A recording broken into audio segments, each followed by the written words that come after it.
A lot of people have been hearing that on ESPN. We've heard about, I can't remember the quarterback's name. I can't think of it off the top of my head.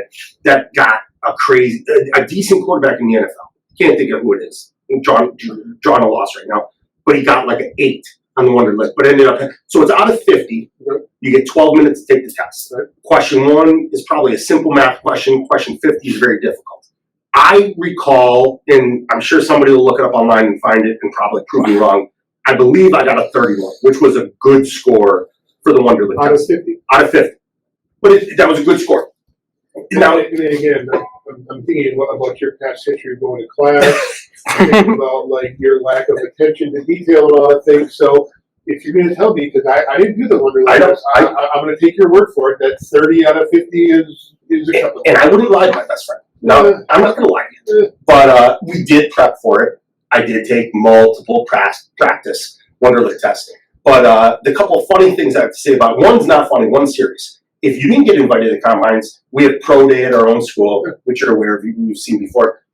I am almost positive Dag Retzloff, our big, tall tight end, I want to say he scored a 48 or a 49 on the Wonderlic. I mean, we knew Dag was a smart dude. Yeah. But yeah, he got that score. The funny thing about it, so everywhere we go to Combines, we're going as offensive linemen. Because I was out there, it was O linemen, maybe there was D linemen, and I think kickers were in our group.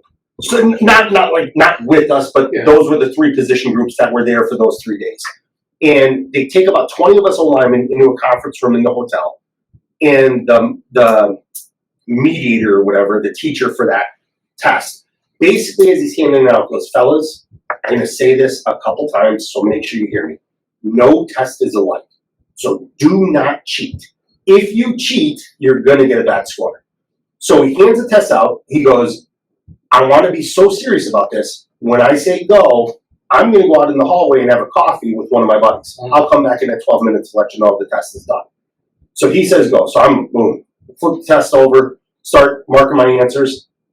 About a quarter of the way through the test, I was just like, take a seat back, stretch a little, take a deep breath, be like, all right, let's get back into it. But before I do, I glance around the room, and I look and I say, everybody's cheating off each other. And I actually knocked on my table. I'm like, guys, they just said don't cheat. You're going to get a lower score if you cheat.